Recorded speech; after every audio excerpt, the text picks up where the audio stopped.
International School. I was in my social class in which we were learning about the developed countries of the world. When my teacher told that India is a developing country, a question arose in my mind. Why is India a developing country? There are several reasons why India is yet developing. The main reasons are unemployment, uncleanliness, poverty, pollution, and not staying united. Talking about uncleanliness, all of us are very well educated in India, but still there are people who throw garbages on roads and go away. There are also garbage vehicles which come near their homes, but still few people continue to throw garbages on roads and go away. This has to be reduced. It is everybody's personal responsibility to keep India neat and clean. We agree to the responsibilities of the state and local governments, or to big companies and enterprises. But to solve this problem, that is not enough. Everyone has to realize that there is a personal responsibility of every individual. Everyone has to be made aware of the importance of not littering around. Also, to be conscious enough to use less plastic in our daily life. Containers and dustbins have to be placed at intervals so people can throw trash. When we see trash or garbages on roads, we should not hesitate to take action being an Indian citizen. Be the change you want to see in the world. Telling this thought, let me move to the next major problem, that is pollution. India is a country which has a major problem of pollution.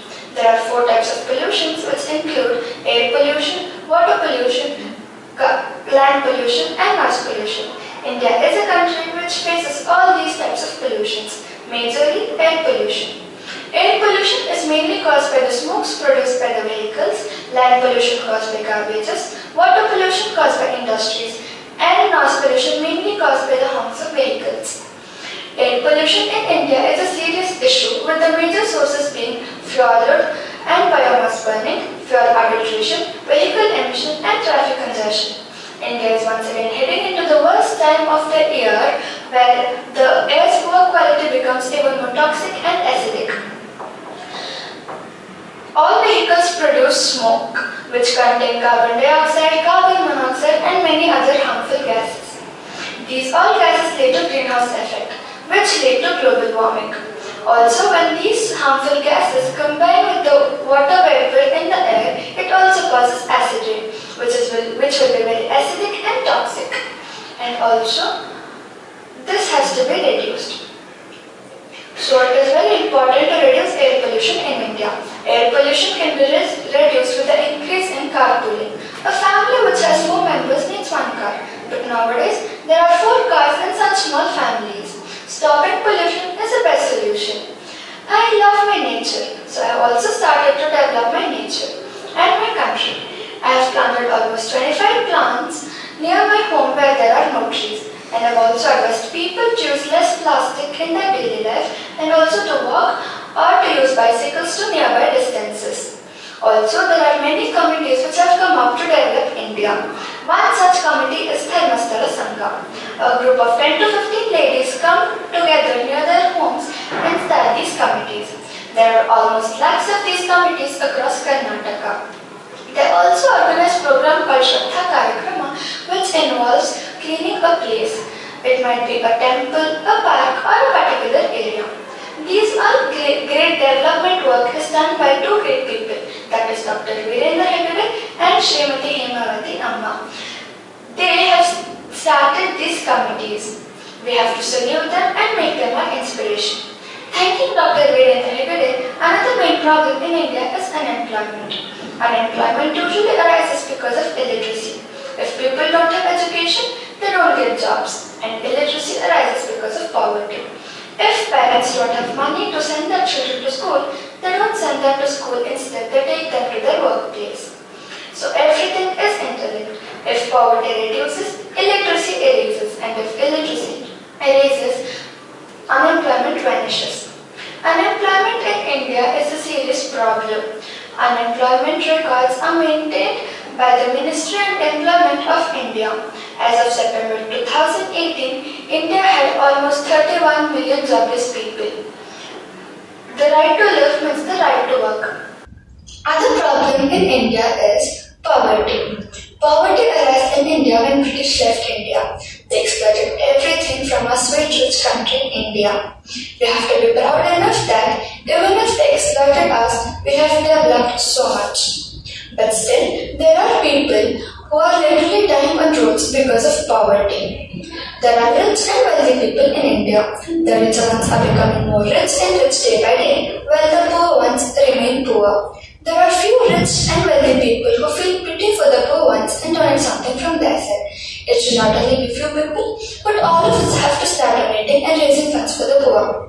Poverty in India is a significant problem, being one of the most fastest growing economies. The World Bank reviewed and proposed revisions for its poverty calculation methodology and purchasing power parity basis for its poverty calculation worldwide. According to this revised methodology, the world had 872 million people below the new poverty line, and India stood the third largest number of people living in extreme poverty.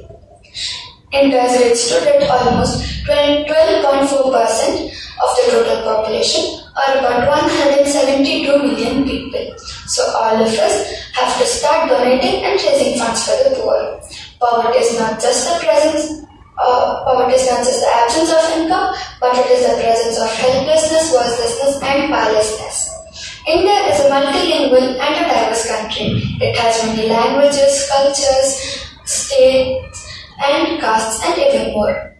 So India, to develop, it is very important for all of us to stay united. Nowadays, there are not only fights happening between cultures or castes, but there are also fights happening between families. Own brothers and sisters have enmity. I would also like to tell this with an example.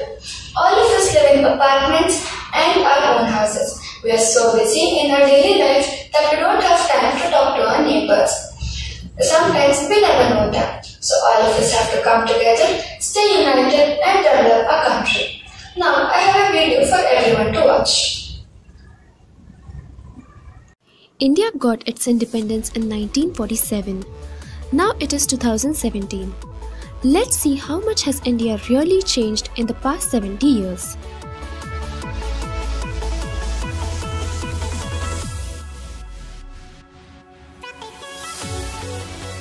India's population was 36.1 crores in 1947. Now it is estimated to be 3.7 times that number, 134.2 crores. Male literacy was 24.9%.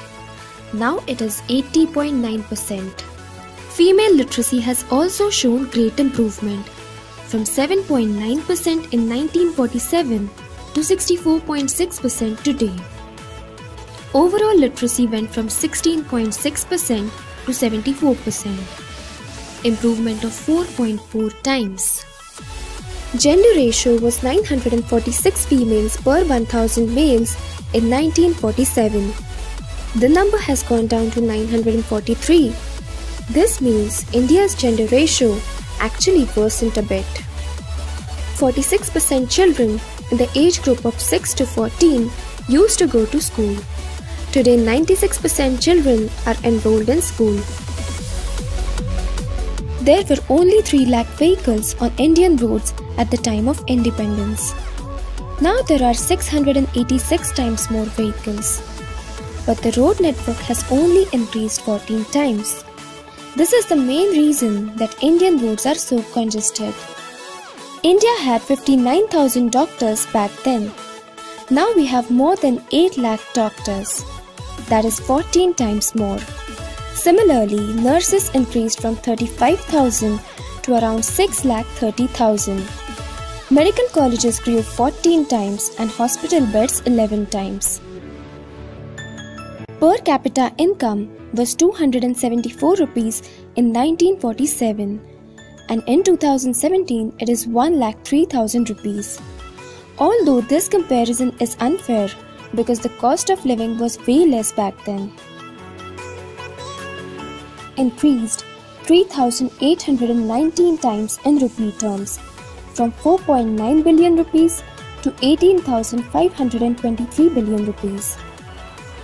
India was the 6th largest economy by purchasing power parity with a GDP of $220 billion at the time of independence. Now we are 3rd largest. This video tells us how India has developed from earlier times till today. But it is very important to develop even more faster. So, I would like to thank my principal, Ma'am Dr. Sarah Pandre, for giving me such a good opportunity, my mentor and my guide Dr. Sunena Pandre, and my parents and my teachers for helping me to know more about my idea. So, let us all pledge and put our hands forward in the development of our country. Bolo Jai Jagat. Thank you.